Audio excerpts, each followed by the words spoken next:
America का कोई भी हमला अमेरिका करेगा, कोई भी कदम उठाएगा, वो अमेरिका की आखिरी गलती होगी। ईरान ने अब अपनी पॉलिसी बदल ली है। अब ईरान ऐसा नहीं है कि हमला होगा और उसका जवाब देगा, अब ईरान फर्स्ट अटैक भी कर सकता है, फर्स्ट अटैक भी तेहरान कर सकता है। ईरान अमेरिका रिश्ते एक बार फिर से नाजुक संतुलन के दौर से गुजर रहे हैं और अब ईरान बहुत वोकल हो गया है, बहुत खुलकर बोल रहा है, कह रहा है कि ऐसा नहीं कि हम इंतजार करेंगे कि आप हमें हमारे ऊपर अटैक करें, हमारे घर में घुसने का हम इंतजार करेंगे। अगर आपने मनमानी की, अगर आपकी बदतमीजियां चलती रही, इस तरह के स्टेटमेंट्स आते रहे, तो अपने देश की सुरक्षा के लिए, अपने आवाम की भले के लिए, भलाई के लिए हम फर्स्ट अटैक भी कर सकते हैं। इस बीच ईरान की सर्वोच्च राष्ट्रीय सुरक्षा परिषद की अगर बात करें तो अमेरिका और इजराइल ईरान को तोड़ने और देश की नींव को नुकसान पहुंचाने के मकसद से एक सोची समझी रणनीति अपना रहे हैं। ईरान ने हालात को देखते हुए अपनी स्ट्रेटेजिक पेशेंस की नीति को छोड़ने का फैसला किया है। ईरान और अमेरिका एक नए टकराव के लिए तैयार है, क्योंकि अमेरिका बाज नहीं आ रहा है, अब ईरान का पेशेंस खत्म हो चुका है। अमेरिकी राष्ट्रपति डोनाल्ड ट्रंप ने ईरान में चल रहे प्रदर्शनों का जिक्र करते हुए कहा था कि अगर तेहरान शांतिपूर्वक प्रदर्शन कर रहे लोगों को मारना बंद नहीं करता है तो यूएस उनकी मदद के लिए आएगा। ट्रंप ने कहा कि ईरान को जवाब देने के लिए अमेरिका लॉक्ड और लोडेड है, लॉक्ड है, लोडेड है, डिटरमाइंड है। भाई क्यों? तुम्हें क्या पड़ी है? ईरान में क्या नेता नहीं है? क्या लोग नहीं है? क्या प्रशासन नहीं है? क्या वहां की अपनी सरकार नहीं है? ट्रंप को यह बयान देने की क्या जरूरत थी? ट्रंप क्या ये चाहते हैं कि प्रदर्शनकारी हिंसक हो जाएं? आग में घी डालना उन्होंने बंद नहीं किया है, वो चाहते हैं कि ये आग और भड़के और इस प्रदर्शन की आग में, इस हिंसा की आग में ईरान जलकर राख हो जाए। अमेरिका चाहता ही यही है। अमेरिकी धमकियों को देखते हुए ईरान ने भी अपनी तैयारी शुरू कर दी है। ईरान की सर्वोच्च राष्ट्रीय सुरक्षा परिषद ने एक स्टेटमेंट जारी करके कहा कि अगर अमेरिका या फिर इजराइल यहां चल रहे प्रोटेस्ट का फायदा उठाकर ईरान की सिक्योरिटी को नुकसान पहुंचाता है, ईरान की सुरक्षा को खतरा पहुंचाते हैं, तो ईरान पहले ही प्रीएम्प्टिव स्ट्राइक कर सकता है। प्रीएम्प्टिव स्ट्राइक का मतलब क्या हुआ? पूर्व निवारक हमले, यानी कि अगर कोई हमला करने वाला है, उस हमले से बचने के लिए आप पहले ही हमला कर दो, आप अपने डिफेंस में पहले ही अटैक कर दो। इसे कहते हैं प्रीएम्प्टिव स्ट्राइक। तो प्रीएम्प्टिव स्ट्राइक के लिए इजराइल पहले ही तैयार है। सबसे खास बात यह है कि ईरान ने कहा है कि वो हमला होने का इंतजार नहीं करेगा। अब की बार ऐसा नहीं होगा कि हमला होने का इंतजार किया जाएगा, बल्कि पहले ही कार्रवाई कर सकता है ईरान। ईरान की सेना को स्टैंड बाय पर रखा गया है। पहले ही ईरान ने अलर्ट कर दिया है अपनी मिलिट्री को और अमेरिकी बेस को निशाना बनाने की वार्निंग भी दे दी है। तेहरान टाइम्स की 6 जनवरी 2026 की एक रिपोर्ट आई थी सामने, और आप जानते हैं इस रिपोर्ट में क्या कहा गया है? इस रिपोर्ट में कहा गया है कि ईरान अब स्ट्रेटेजिक पेशेंस, धैर्यपूर्ण नीति से हट रहा है। अगर अमेरिका या इजराइल कोई नया आक्रमण करते हैं तो ईरान इसे उनकी आखिरी गलती बनाने के लिए सबसे प्रभावी और निर्णायक उपायों का उपयोग करेगा। अगर अमेरिका ने कोई गलत कदम उठाया, यह अमेरिका के इतिहास की आखिरी गलती होगी, डोनाल्ड ट्रंप की आखिरी गलती होगी, यह इंश्योर करेगा ईरान।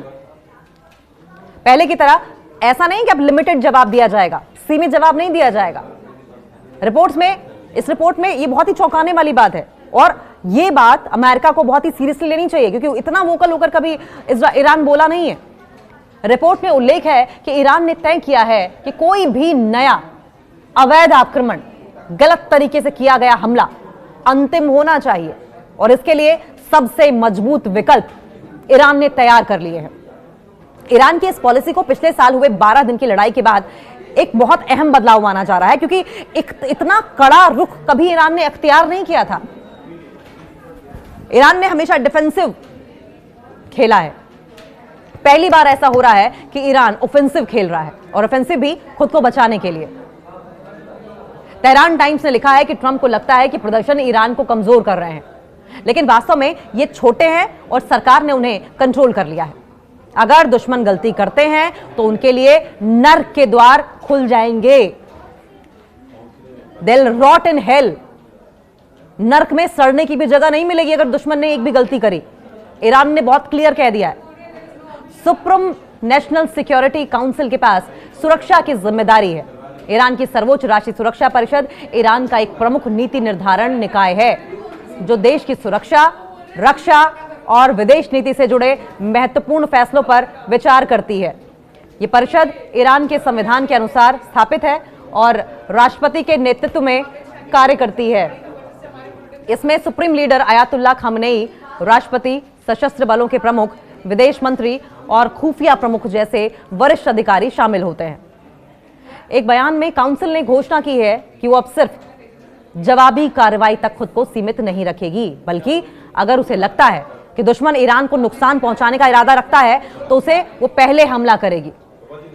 काउंसिल ने कहा है कि अंतर्राष्ट्रीय कानून के स्वीकृत सिद्धांतों का यह साफ साफ वायलेशन है और साफ वायलेशन करते हुए धमकी भरी बयानबाजी और दखल देने वाले स्टेटमेंट्स, दखल देने वाली टिप्पणियों को दोहराकर और तेज करके अमेरिका और इजराइल ईरान को तोड़ने और देश की नींव को नुकसान पहुंचाने के मकसद से एक सोची समझी स्ट्रेटेजी अपना रहे हैं, जो कि ईरान बिल्कुल भी बर्दाश्त नहीं करेगा। ईरान के पास अमेरिका पर हमले करने के लिए क्या क्या विकल्प हैं, क्या क्या ऑप्शंस हैं? ईरान के पास बैलिस्टिक मिसाइलें हैं, ड्रोन्स हैं, जो मिडिल ईस्ट में अमेरिकी सैन्य ठिकानों को निशाना बना सकती हैं। 2025 में अमेरिकी स्ट्राइक्स के जवाब में ईरान ने इन मिसाइलों का लिमिटेड यूज किया था, लेकिन अब की बार यह लिमिटेड यूज नहीं रहेगा। ईरान तब तक मिसाइलें बरसाएगा जब तक कि अमेरिका के मिलिट्री बेसेस, इजराइल के मिलिट्री बेसेस तबाह नहीं हो जाते। लेकिन तब ईरान फुल स्केल वॉर पर नहीं आया था और अब ईरान फुल स्केल वॉर पर आ सकता है। इधर ईरान के पास हाइपरसोनिक मिसाइलें होने का भी दावा है, तो लेकिन इंटरनेशनल एक्सपर्ट्स और जो वेस्टर्न एनालिस्ट हैं, एक्सपर्ट्स हैं, वो इस पर काफी संदेह रखते हैं। हालांकि यह भी बात आई कि ईरान ने अंडरग्राउंड होकर काफी हद तक मिसाइलें डेवलप कर ली हैं, जो कि इजराइल और अमेरिका के लिए बड़ा खतरा हो सकती है।